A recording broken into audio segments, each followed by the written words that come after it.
Imagine a car that was so powerful and so fast, it came with a guarantee to hit the quarter mile in less than 12 seconds. That car is the Baldwin Motion Vega.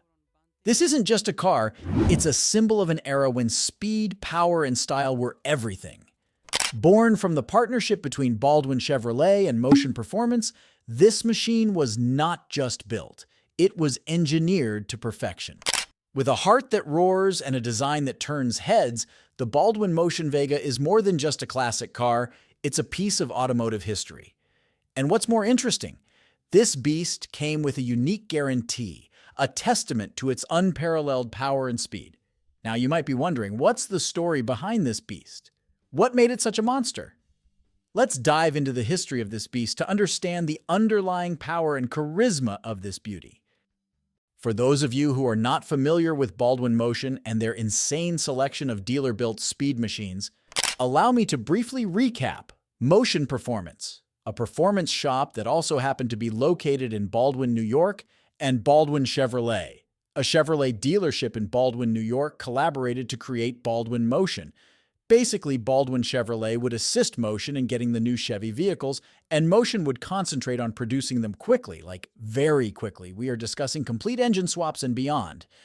By virtue of its relationship with the Baldwin Chevrolet dealership, Motion was able to reach a larger and more affluent clientele and, in some situations, secure financing for their new vehicles. Motion produced a number of trick vehicles at that time, like as Chevelles, Camaros, and even special edition Corvettes in the 1970s, but once more, none of those are relevant to our discussion today. We are discussing Motion's major block Vega, their real final gasp.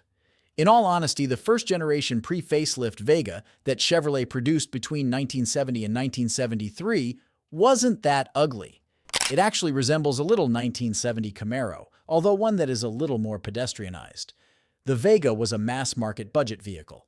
It had many different inline four-cylinder engine options, but because of the four-cylinder power plant under the hood, none of them were especially quick.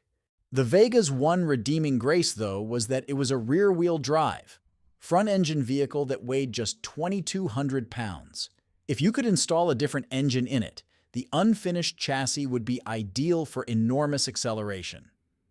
As soon as they understood this, a few of devoted drag racers would dismantle these tiny Vegas, put V8s under the hood, and use the result to achieve some pretty spectacular quarter-mile performances. We're talking about 10, and with a crazy enough setup, maybe even 9-second vehicles. Additionally, these lightning-fast Vegas would continue to be insured as tiny cars, which meant that insurance would be far less expensive than for any other muscle vehicle of the era. Some firms even started offering V8 switch kits for your own Vega, allowing you to convert it into an affordable V8 brawler for your backyard. Even Chevrolet tried with creating a prototype small block V8 powered Vega, stealing the parts warehouse's all-aluminum small block for the vehicle.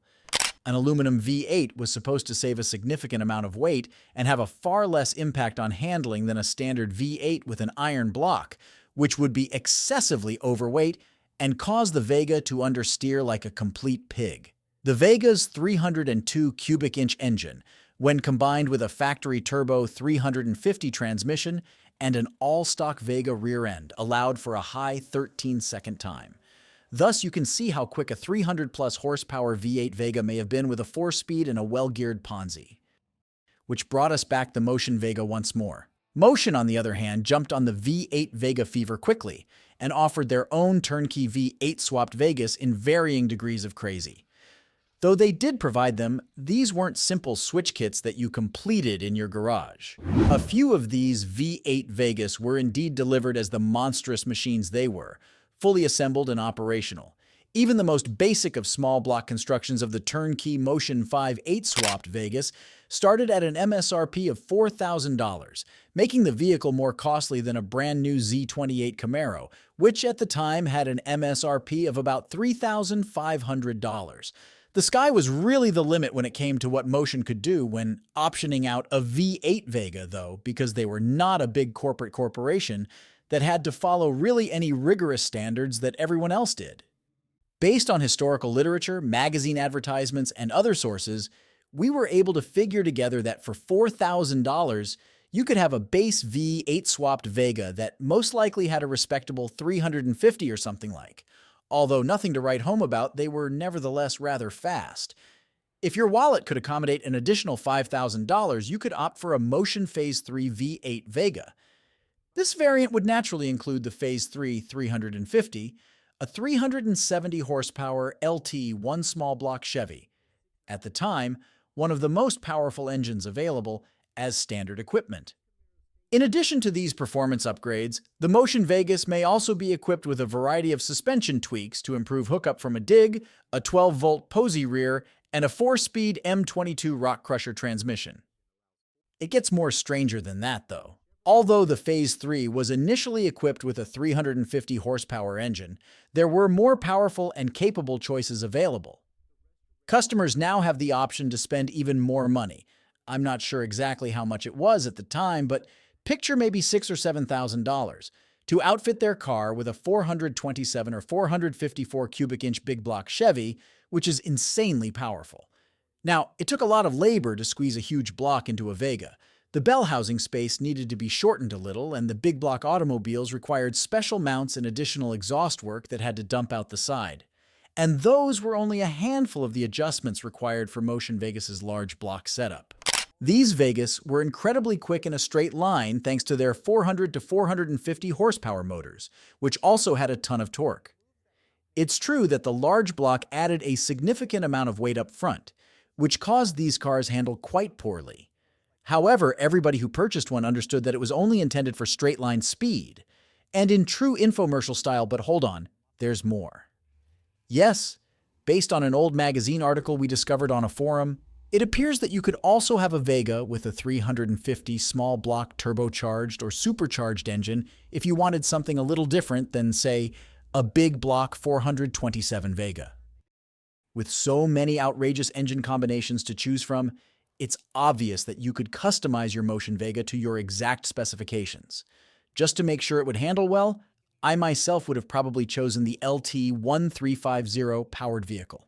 However, please share your thoughts in the comments section below. Additionally, the Motion Vegas offered the renowned motion stripes on the side, which are now seen on almost all of their other vehicles. Additional visual enhancements offered for the Motion Vegas were bigger Kerr wheels, side pipes, a rear deck lid spoiler, and even a L88 style hood. Oh, and don't worry if a standard Vega wasn't big enough for you. On a wagon version of the Vega, you might experience motion to the fullest. Imagine getting completely ignored by a Vega wagon while driving your Hemi Charger around the streets. Many individuals have to be offended by the handful of these automobiles that were produced in the past. And once more, there are allegations that these top-dog Motion Vegas vehicles may have cost between $6,000 and $7,000 when they were brand new. That was a lot of money to spend on a car that was almost worthless for anything other than racing and had a massively badly built engine.